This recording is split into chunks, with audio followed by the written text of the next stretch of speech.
She thought she had finally escaped him, a new job, a safe home, and hope for her daughters. But what she didn't know was that her husband was hiding in the shadows, waiting, watching, and within minutes of her return, home she was gone. This is the heartbreaking story of Zenida, a woman who tried everything to survive but whose love, silence, and fear cost her life. Zenida Solinari was born on February 18, 1982, in a small town in southwest Moldova. The older of two sisters, she grew up in a hardworking but struggling family. Despite poverty, her childhood was filled with warmth, especially her bond with her younger sister. Oksana, at just 16, Zenida became pregnant by a high school boyfriend who vanished once he found out. Her parents supported her decision to keep the baby, and in November 1998, her daughter Vitalia was born. Opportunities were scarce in Moldova, so in 2004, Zenida took a bold step, leaving her home country with 5-year-old Vitalia to start anew in Italy. In Bergamo, Italy, soon she met Maritzio Cuatrochi, a charming, older man who quickly swept her off her feet. He showered her and her daughter with gifts, compliments, and promises of a beautiful future.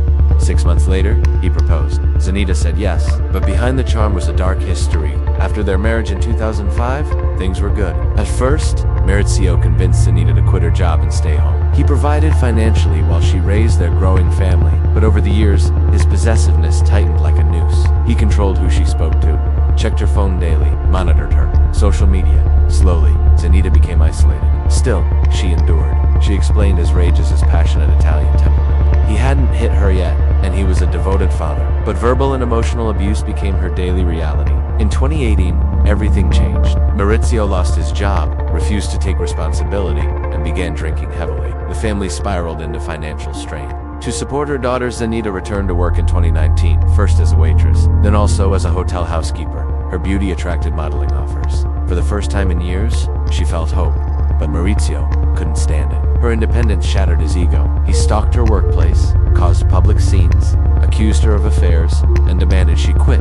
When she didn't, he snapped. By late July 2019, the abuse turned physical. He slapped her, pulled her hair, left bruises on her arms, always hidden under her clothes. When Zenida finally told him she wanted a divorce, he threatened her life, told her he'd rather kill her than lose her, that he'd take the girls from her or end it all. Terrified, she fled with her daughters to her sister Oksana's home. For the first time, she admitted the truth. "I'm scared of him," Oksana begged her to file a restraining order. She refused. Even when Maritzio began stalking their building, she hoped he'd calm down. On October 5, 2019, he came to Oksana's apartment drunk. Oksana turned him away and called the police. They patrolled, but found nothing. Hours later, Oksana's husband saw a car nearby, an old gray, just like Maritzio's. Oksana messaged Zenida, "Be careful, tell me when you're home." Zenida replied she would, but she never did. At 2 a.m., on October 6th, a blood-curdling scream shattered the night. There, on the pavement, was her sister, bleeding from the neck. Zenida tried to speak but collapsed in Oksana's arms. Paramedics arrived quickly, but it was too late. She had been stabbed 18 times, defensive wounds on her hands, deep gashes to her chest and neck. A kitchen knife, later found 60 feet away, matched a missing blade from Maritzio's home.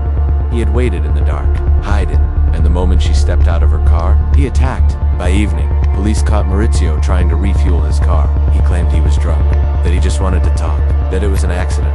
No one believed him. The evidence was clear. The knife was his. The attack was premeditated. At trial, friends and family testified. His manipulation, his threats, his rage. Vitalia, now an adult, spoke against the man who had once adopted her, facing a life sentence. Maritzio took his own life in jail, a final act of cowardice, and a grim fulfillment of a threat he once made. 3 daughters were left without a mother or a father. Oksana, just 32, took them in. She couldn't let them go to strangers. She became their guardian, their rock, and their second chance at a peaceful life. Zenida tried everything to protect her children, but silence gave her abuser time. If this story moved you, help us make sure victims like her are never forgotten. Like, share, and comment your thoughts. And if you or someone you know is experiencing abuse, don't wait. Speak up, there's help out there. And subscribe to our YouTube channel.